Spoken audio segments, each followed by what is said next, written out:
Welcome to Unit 2, Lecture D, Liquids and Solids. We should be able to do this quicker than we do gases because liquids and solids don't change as much. The particles are already close together in both of those types of materials.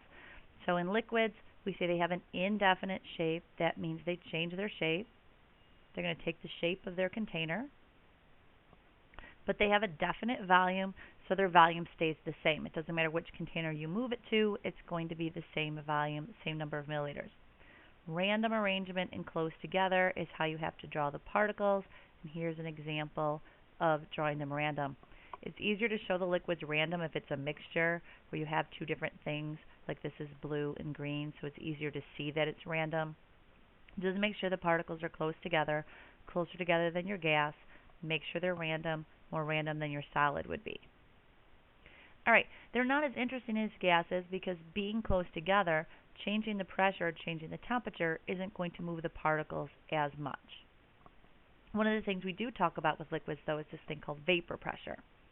So in vapor pressure, the particles in your liquid are moving around. And they're different from a solid because in a solid they'll be in fixed positions, but in a liquid they're free to change their positions and slide past each other.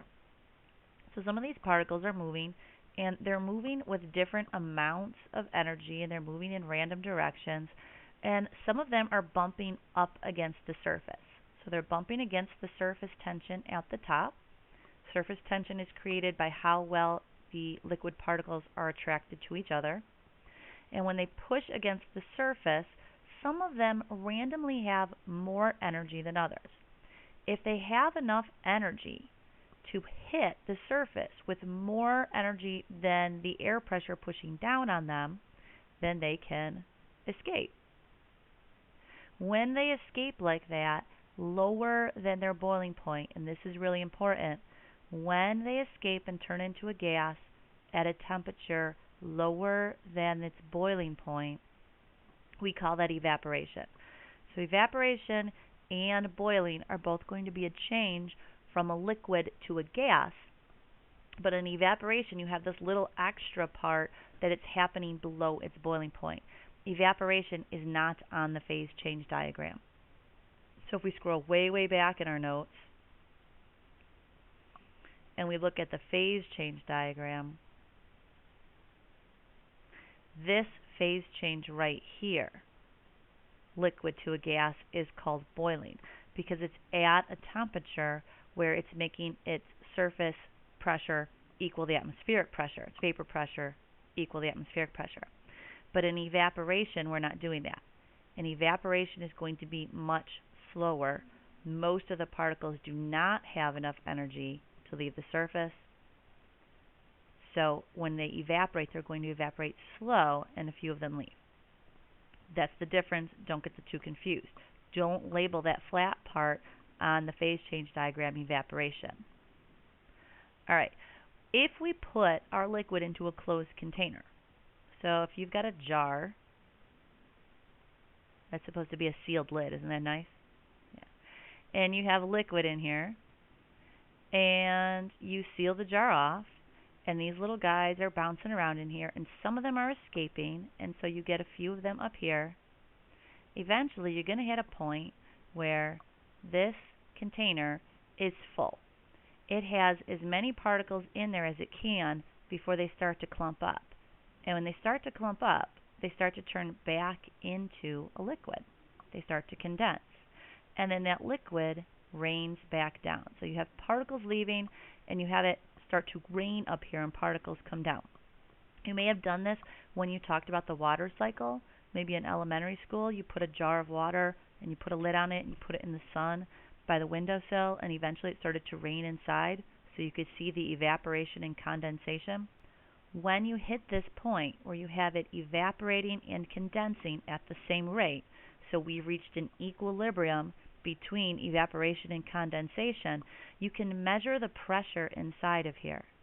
And if you take an instrument and you measure how much pressure these little particles are hitting the lid and the sides of the container with, that's called its vapor pressure. Vapor pressure is going to have a direct relationship with temperature.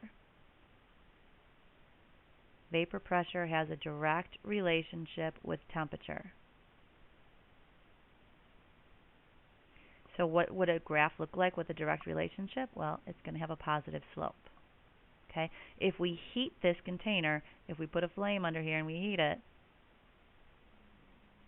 we're going to increase the vapor pressure. These particles will move faster. More of them will have enough energy to leave the surface. There'll be more of them bouncing around in here. They'll be moving fast enough that fewer of them will clump up and rain back down, and the pressure will increase. That's the vapor pressure, and you have a reference table that's going to show us vapor pressure of 4 specific substances. It will be different for each specific type of liquid. Okay, so the table that we're going to talk about is reference table H. So grab your reference tables and open it up to table H. When you look at it, the title of it is Vapor Pressure of 4 Liquids. So generally, if a test question is asking something about vapor pressure, this is the vapor pressure graph that you want, and this is where you're going to get information. If we take a look at the 4 substances they have listed on here, propanone goes by the common name of acetone. So we've used that one in lab. It's the one that smells really bad, and it is used in nail polish remover. Evaporates quickly because we can smell it. Ethanol is sometimes called ethyl alcohol. This is the one that is made during fermentation. Also evaporates quickly. Water, you know. And then ethanoic acid, also sometimes called acetic acid, and also sometimes will be referred to by its common name of vinegar. So acetic acid, also kind of during fermentation, but this is when bacteria get into your alcohol and convert it into vinegar instead. So those are the 4 that are listed here. These are the only 4 that they're going to ask you questions about their boiling points and their vapor pressures, unless they give you some other chart. So these are the ones they want you to see. I also want you to take a look at this. They put this weird dashed line across your graph. So that's not really a normal thing to do. And they label it specifically 101.3 kilopascals. When you look, this side of your graph, your vapor pressure in kilopascals goes up by tens. So 10, 20, 30, 40, 50. They're very, very specific here that this is at 101.3 kilopascals. That's because, it should sound familiar, 101.3 kilopascals is the standard pressure in kilopascals.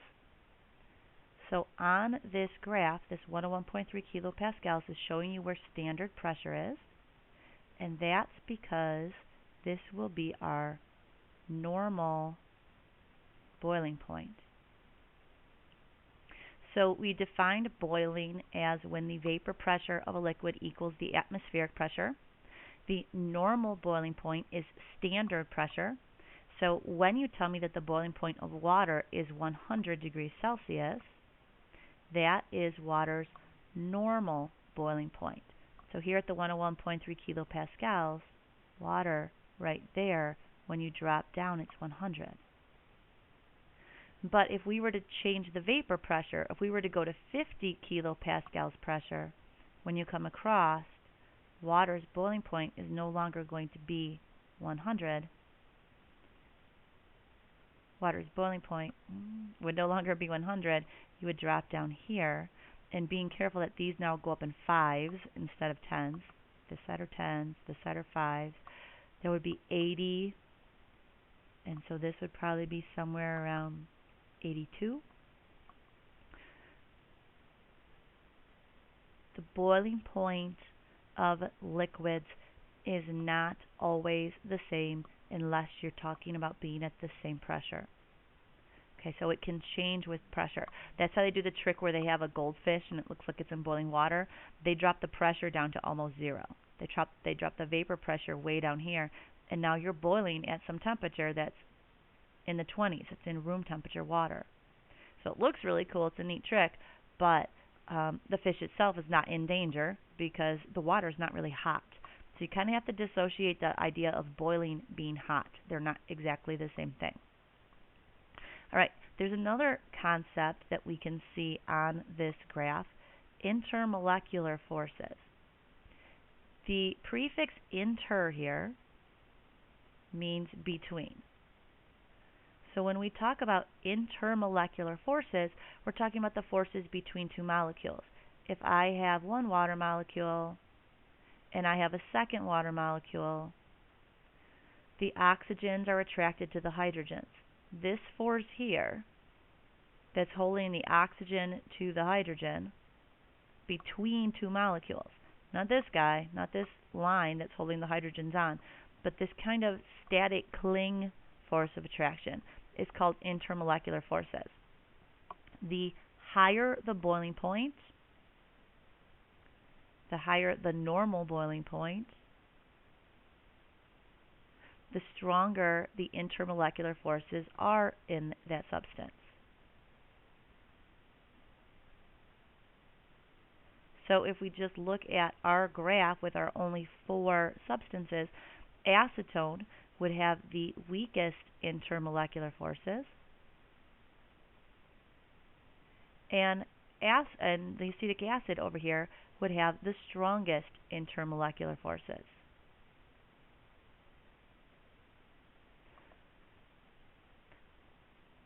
Things with weak intermolecular forces tend to evaporate easily. It's very, very simple to turn them from a liquid into a gas because they're not holding onto each other as strongly. Things with strong intermolecular forces are holding on very tight to the other particles, so it takes more energy to get them to fly off and be a gas. For its size, water has very high intermolecular forces. A water molecule is a very, very tiny molecule. It's small. For its size, if you only looked at what it's made out of, it should evaporate easily, but it doesn't. This has a relatively high boiling point for its size, so we say that water has very strong intermolecular forces. This is what gives it the high surface tension. It's what lets it do the capillary action where the water gets pulled up through the tiny tubes to the tops of the trees. Water sticks to water very well. All right, so if we go back to our notes and look at what the notes want to make sure we know about liquids, the vapor pressure increases with increased temperature. So vapor pressure and temperature have a direct relationship. Normal boiling point is the boiling point at standard temperature and pressure. The two we're going to have to worry about are 1 atmosphere and 101.3 kilopascals. Torr and millimeters of mercury are just other measurements of pressure that you might also run into. And 760 torr or 760 millimeters of mercury are standard pressure for those units. You will sometimes see test questions. They're going to ask you about the boiling points of water, and your first reaction is going to be 100. But if they're changing the pressure, so this question is talking about dropping the pressure to 68 kPa, you need table H. Anytime they're talking about vapor pressure, anytime they're talking about changing the pressure in the boiling point, you have to use this reference table. So if these are going up by 10s, that's 50, 60, 70, that's the line for 70. We come across, making sure we're staying on the right line, and we hit water. We're a little below 70 with water, so I don't want that. We're a little to the left of this line right here. And if these are going up by 5, so that's 75. Am I on the right line? Across, there's water, we're dropping down. Yep. 80, 85, 90. So we're just a little to the left of 90, so maybe 88 degrees. They're going to give you a plus or minus range for your graph, but my suggestion is to use that technique where you use the corner of a piece of paper. Make sure you're staying on the right lines as you go across. You don't want to lose points because you slid off a line a little bit and are reading your graph wrong. Intermolecular forces, the forces between molecules. Strong intermolecular forces gives you high boiling points. Low intermolecular forces gives you weak intermolecular forces gives you lower boiling points. And out of the 4 on table H, acetone or propanone has the weakest, and the acetic acid has, or the ethanoic acid has the strongest. That's about all you need to know about liquids, and then we're going to talk about solids quickly and wrap this up.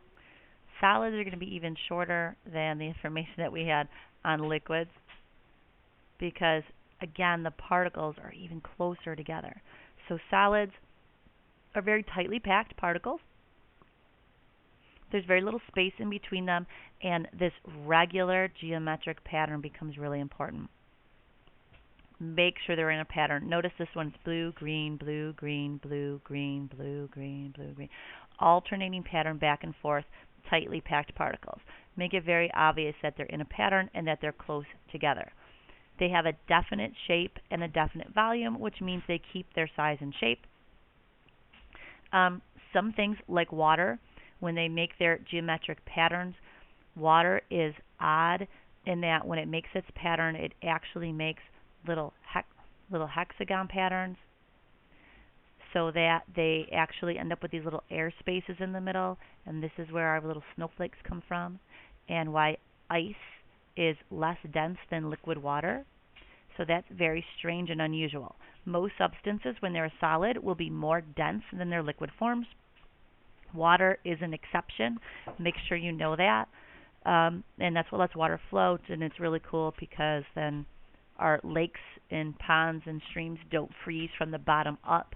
They freeze with that layer of ice at the top, which lets fish live below. So that's an exception. That's an exception to the rule. Water is an exception to a lot of our rules. So for the most part, solids will be more dense than their liquids. Sometimes we have these things called supercooled liquids. They look like solids, they act like solids, but they don't have the crystalline pattern. So they don't have a crystal structure to them, but yet they're solids. So they call them supercooled liquids. Plastics would be your best example, and pure glass also. That's my dog Trip trying to say hello to you because he wants my attention.